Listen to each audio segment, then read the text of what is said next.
It is Pitt week, everybody. Get excited. The Panthers have the ACC running back that actually has a chance at the Heisman. I can't believe I'm saying that, but it's true. We're going to talk about all that and more. It's Locked On Syracuse, and it starts right now.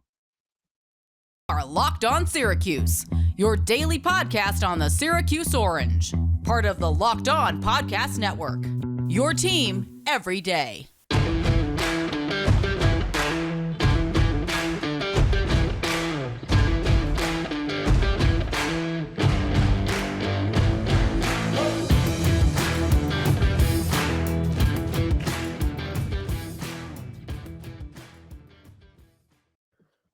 It's your Thursday episode of Locked On Syracuse. I'm Matt Bonaparte. That is Owen Valentine. Thanks for making Locked On Syracuse your first listen every day. We are free. We are available wherever you get podcasts. And today's episode is brought to you by BetOnline. BetOnline has you covered this season with more props, odds, and lines than ever before. BetOnline, where the game starts. Owen, it's Pitt week, as I said.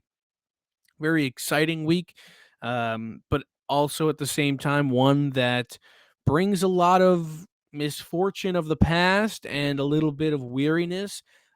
Syracuse, I feel like, never beats Pitt. It just doesn't happen, especially when they're on the road at what's no longer Heinz Field. What is it? Acrisure Stadium now, or something like that. But yeah, Pitt week doesn't sit well with me or any other Syracuse fans, I feel. And it's no different this year. Pitt has a really, really talented team. What are your emotions in the middle of Pitt week right now? Well, I just look right now. I'm on winspedia.com. Oh, I'm on Winsipedia too. I'm Look looking at that. That at was unplanned. a stretch of orange where Syracuse wins 11 straight against Pitt from 91 to 2001. And since then, Syracuse has only won 3 matchups, and they have not won on the road since 2001 against Pittsburgh. It's been 20 years since they've won on the road in Pittsburgh. All I can think about when I think of games at Pitt with Syracuse Pitt is 2016 with a 76-61 monstrosity of a performance. I still cannot fathom Didn't go to that overtime. football game. But Pitt has had Syracuse's number, and Pitt has not been incredible in that stretch by any means in the last 20 years. But Pitt has had Syracuse's number for sure. And this is a year where it seems like at a glance, what Pitt can do might line up pretty well with what Syracuse struggled with last week. And I'll tell you this, when you're looking at this game from a Syracuse perspective, this game is incredibly important. This is a damage control game. This is a game you need to bounce back. You've played 2 really, really good teams in the last 2 weeks with Clemson and Notre Dame, who recruit 4 and 5 stars like it's nobody's business. Pitt is a bit of a drop-off in terms of their recruiting talent. They're not necessarily a drop-off in terms of how good of a team they are this season. Yes, they're not Clemson, but compared to Notre Dame, I don't think it's that far off in terms of the team's ability this year. Syracuse needs a win against Pitt, and this Pitt team presents a difficult task for Syracuse, although they're on a bit they lost last week, right, to UNC, if I remember correctly. So they're on a down slope right now, also needing a comeback win. Both teams, like, looking at this game is incredibly important. They both need to come out and perform in this game, and Pitt's got the home field advantage, and Pitt has taken advantage of their home games against Syracuse. Not that they haven't taken advantage of every game against Syracuse in the last 2 decades. Pitt's had a weird year, man. A Yeah. very interesting year. They come out and they beat West Virginia in game 1 by a touchdown. Then they only lose to the now number 1 Tennessee Volunteers by 1 touchdown, 34-27. They lost in week 2. Then they win a couple games against some not so good teams. Then they lose to Georgia Tech. They crush Virginia Tech. Then they get beat by a couple touchdowns by Louisville.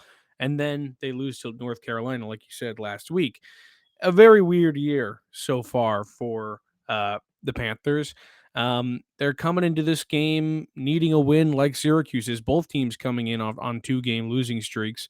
And like you said, damage control game for Syracuse, who obviously has had a better season thus far than the Panthers have.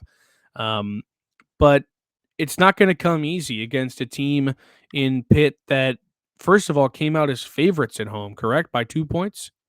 I thought it might have been 4. I don't know. You tweeted it. I have no idea. I did tweet it. You're the I will betting check man of as us you two. talk. I will say this. I want to add this as a note Sure. because it is of relevance. Pitt has lost their last 2 games, right? Louisville and UNC. Yeah. Both of those games were 3-point games going into the fourth quarter. Pitt Wow. was beating I didn't know Louisville that. by 3. They lose 24-10. And Pitt was losing to North Carolina by 3. They end up losing 42-24. Both of those games were 3-point games heading into the fourth, and Pitt has collapsed down the stretch. That has been the narrative of those 2 games. They've played 3 good quarters. Pat Narduzzi said that in his press conference this week. They've played 3 good quarters of football back-to-back weeks, and the wheels have come off in the fourth quarter. Syracuse needs to play a complete game against them because of the recency bias. That memory is fresh, right? If you're playing a close game and Syracuse scores in the fourth quarter early on, that's a big moment, right? That's a big deal when you're thinking in the perspective of Pitt.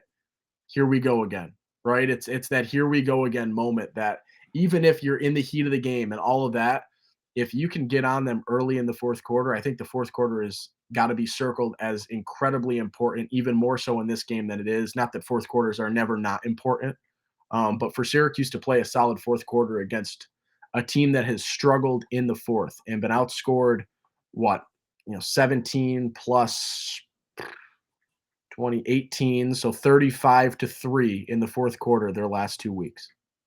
Yeah. That's crazy. And they have a lot of talent on the offensive end. It hasn't all come together.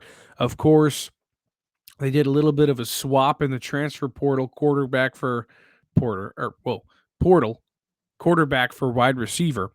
They gave USC, Jordan Addison left Pitt to go to USC, and then Keaton Slovis left USC to come to Pitt.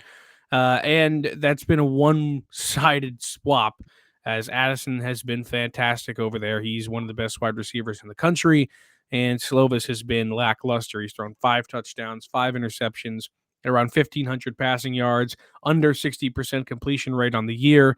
He's been fine. Nothing special, but it hasn't really mattered because their run game is insane, and it's all thanks to the one man, Israel Abandakanda. I think that's correct. I'm sorry if I butchered that. He's fantastic, though. Leads the country in rushing touchdowns thus far. He's got 16 of them, already over 1,000 rushing yards on the season. He has been just insane out of that backfield. I mean, I don't think anybody expected this 5'11", 215-pound guy to just be one of the best runners in the country. Against Virginia Tech, he had 320 yards on the ground, 6 touchdowns on the ground. He ran the ball 36 times for an average of 8.9 yards per carry against an ACC defense. This isn't against Holy Cross. This isn't against Wagner. This isn't against, any of those FCS teams, not against UConn. This was against an ACC defense where he just crushed them. I mean, that's crazy. And if I'm looking at the SU defense, one that's starting Kayvon Darton, we love him. We love Kayvon Darton, but he's a walk-on. We do. An SU defense that's starting Kayvon Darton, a nose tackle, and is banged up beyond belief, just lost another incredibly integral part of that defense.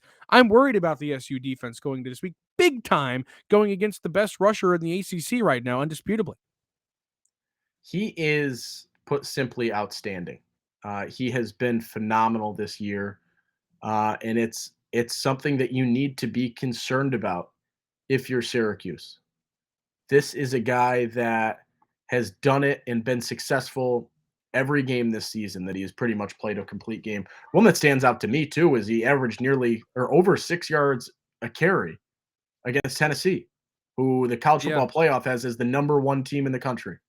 6 yards a carry against an SEC defense that is outstanding in terms of size and presence. And he has had that success. And it's what you dealt with last week for Syracuse. And it's a little bit of a smaller back, but not necessarily. This is a guy that is going to get his fill, and you've got to figure out a way to shut him down because, as he has done every single game this season, he will get his yards. He will get his fill. You need to find a way to contain him because he is going to exploit you. He's averaging 6 yards a carry on the season.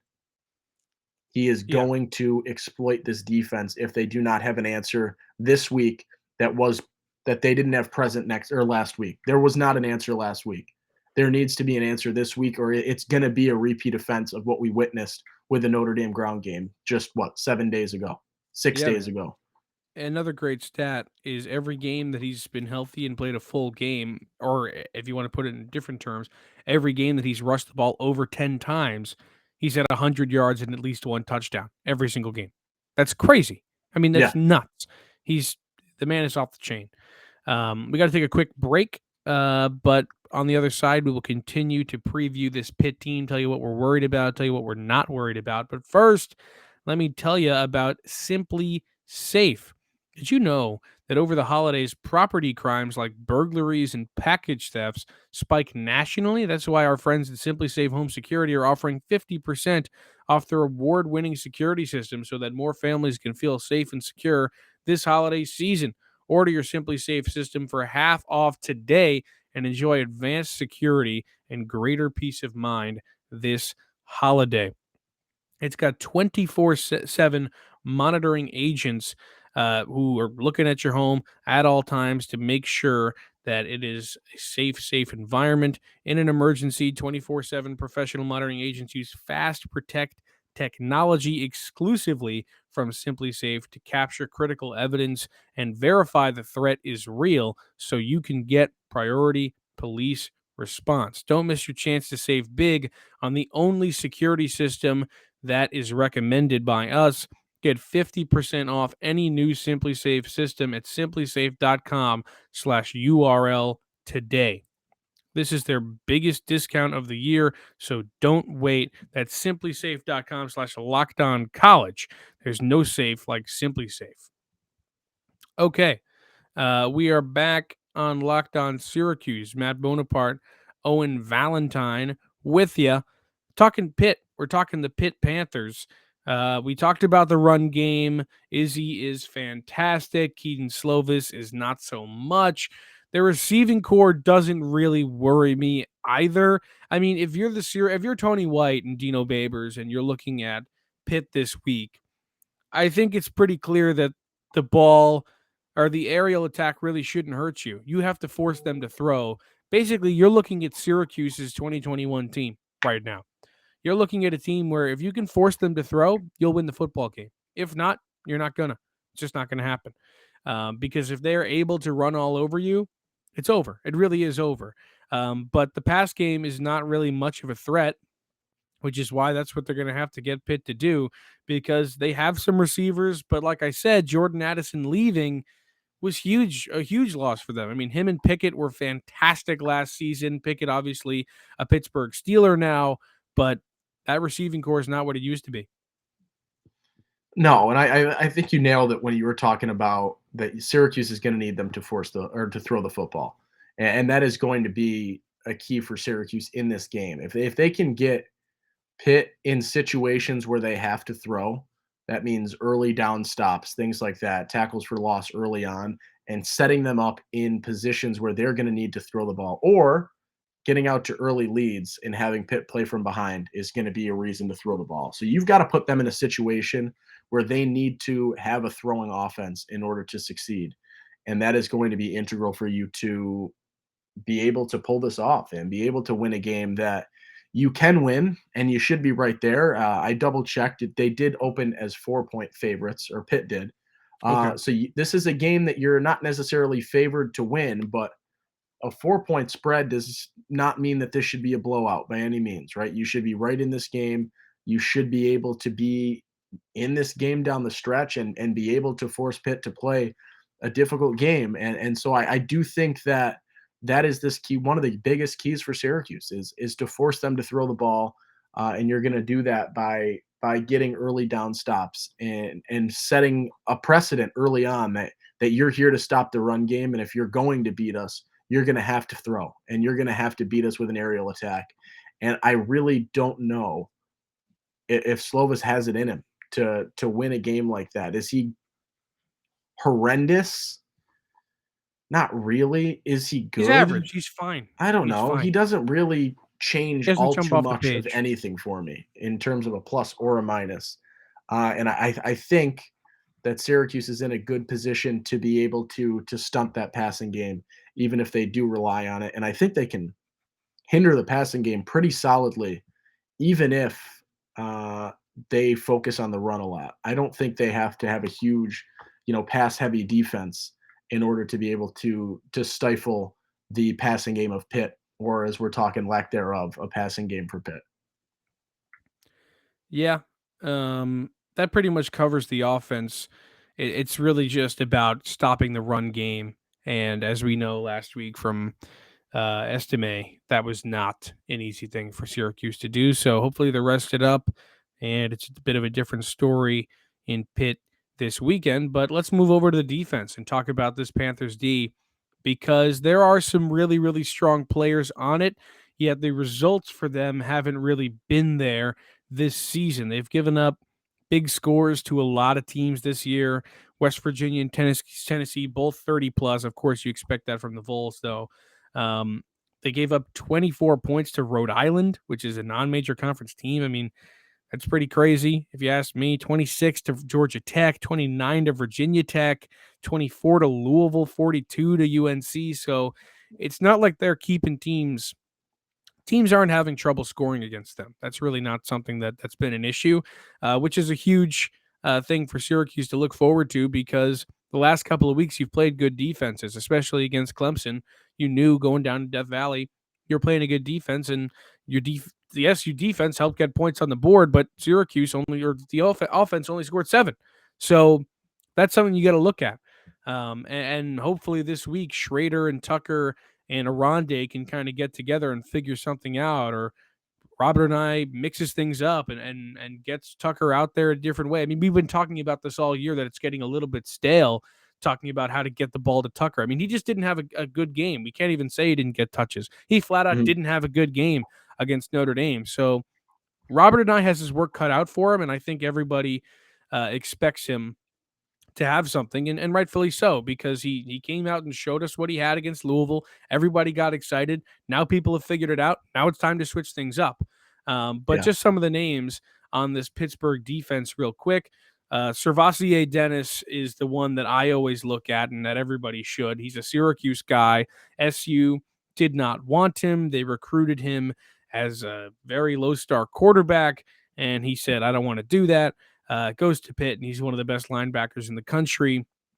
Last year and the year before combined for 24 tackles for loss, 8 sacks, and an interception.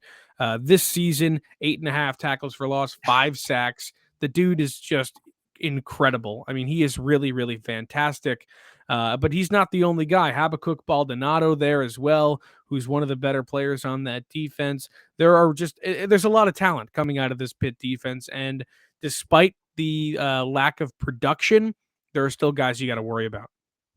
Yeah, 100%. And I think one of the keys for Syracuse, and you talk about, Shrader and whatnot, and we're not sure the health situation with Shrader at this point, whether he, is True. I 100%. that totally I Um, totally forgot about that. yeah, Yeah. this is obviously, one of the situations that, you watch the whole thing with how NC State played the whole situation with their quarterback situation, who was going to start and who was going to play.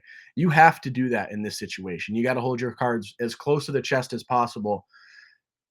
Do we know whether Shrader is starting this game? Is Del Rio Wilson going to get the nod in this one? I think Brent Axe put out a good conversation in that in the post-game presser. Dino said that a healthy Shrader will 100% be the starter. And then in the Monday presser, he says that we're not sure who's starting. So that means that Shrader is not healthy. I think Uh, Carlos is going to start. Now that I'm thinking about that, and I'm getting my brain's getting reconfigured. Now the Pitt defense, I mean, I think I saw Narduzzi was asked about it, and he basically said they're similar quarterbacks. We're not going to change what we're doing. They're both Mhm. mobile. They're both dual threat. Obviously, they're going to prepare for both. But I think Carlos Del Rio Wilson will get the start. But I mean, that kind of changes things for Syracuse as well. And maybe this is kind of like an exciting coming out game for him. I hope it's not, Yeah. lackluster, but this is his chance probably. One of the big things Narduzzi was talking about in the press conference, though, is when you go back to that North Carolina game, one of the biggest things that threw them off and allowed Carolina to have the late game success that they did was Drake May getting out of the pocket and being a little bit of a mobile quarterback in this situation. May ran for 61 yards on the ground as a net, uh, 72 in terms of the game, which is what I look for more so with the quarterback numbers. But May was mobile, and that was something that their defense struggled with because Narduzzi was saying the linebackers were collapsing on the mobile quarterback and abandoning, the extension of a route from a receiver, and it left a lot of guys open. So if it's Shrader, if it's Del Rio Wilson, both of which are mobile guys that can get out of the pocket, you've got to be very much looking for that downfield pass because it is something that they have struggled with, and the linebackers have struggled with that decision of, am I collapsing? Am I going to close in? Or am I staying with my receiver? And you've got to be able to make that decision, whoever is quarterbacking for Syracuse, because that is going to be paramount in your offensive success. Being Totally. able to force them to make that decision and then you making the correct decision as a result is essential for you to succeed because it's what you just witnessed UNC do the week prior. And it was so successful for Drake May. He threw for 400 yards and 5 touchdowns and ran for 61 more yards on the ground. He did everything you needed him to do. And he was successful. A lot of that, especially later on in the game, because of him getting out of the pocket and forcing you to make a decision. We're in basketball season, right? We're 4 or 5 days away from the first game of the season. It's the same as the 2-3, right? You put the inbound pass to the top of the zone, right at the foul line, and you make the 5 make a decision. Can you turn and shoot if he doesn't step up? If he steps up, you pass to a guy in the short corner. That is exactly the situation you need to put them in. You've got to force their hand and react accordingly, and that will be massive for Syracuse and their ability to succeed. All right, let's take one more quick break. This one brought to you by SweatBlock. Okay, SweatBlock wipes are a must have for everyone's toiletry bag, whether it's a big presentation or a hot date. Everyone can benefit. If you or someone you love is experiencing embarrassing sweat or odor, try SweatBlock. Save 20% with promo code locked on at sweatblock.com. Also available on Amazon. Okay, let's finish it up here. Um, yeah, now that I'm thinking about the Carlos Del Rio Wilson situation, I don't know whether or not I'm ready to say that this Pitt defense is necessarily bad. They're definitely not good. They're fine at best. They have some good players, but as a group, they're not good. Um, this might be a good defense for him to start out against. That's what I'm thinking. Yeah. Yes, there are some really, really solid players on it, like Servassier Dennis, like Habakkuk Baldonado.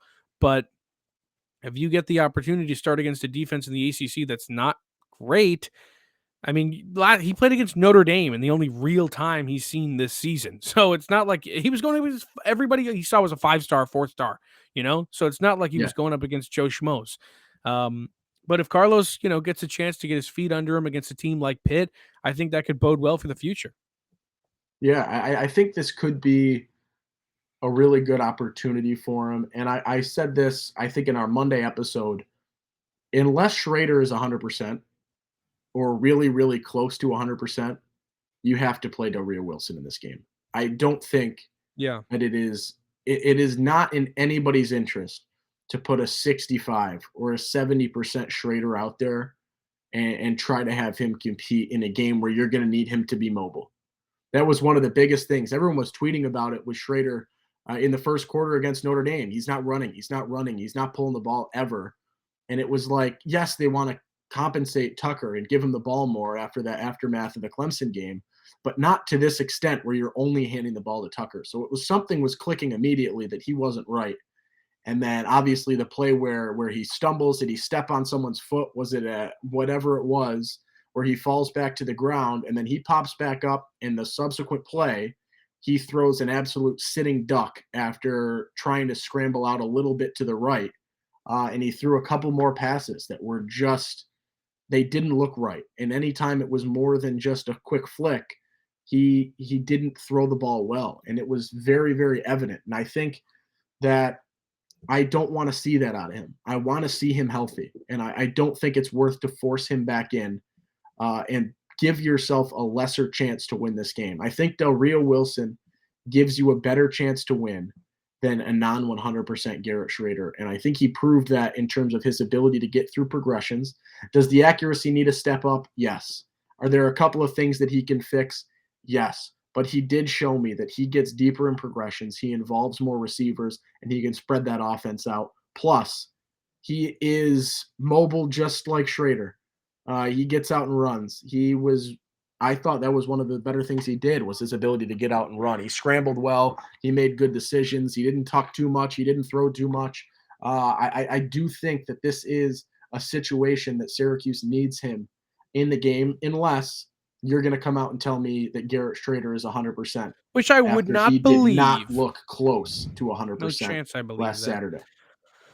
All right. Well, that's all we got. Okay. If you got questions you want answered about this game, send us your questions. Email us at losyracuse44@gmail.com. Throw it to us on Twitter, LO_Syracuse. We'd love to hear it, or just pop in the YouTube comments. We're happy to answer them. Okay. Thank you for making Locked On Syracuse your first listen. For your next listen, check out the Locked On Sports Today podcast. The biggest stories of the day, plus instant reactions, big game recaps, and the take of the day, available on the Odyssey app, YouTube, and wherever you get podcasts. I'm Matt Bonaparte. He's Owen Valentine. That is a Ryan Nassib signed football card. If you're on audio, you're going to be wishing you were on video right now. Subscribe to the YouTube. We're almost to 900. We'll see you tomorrow.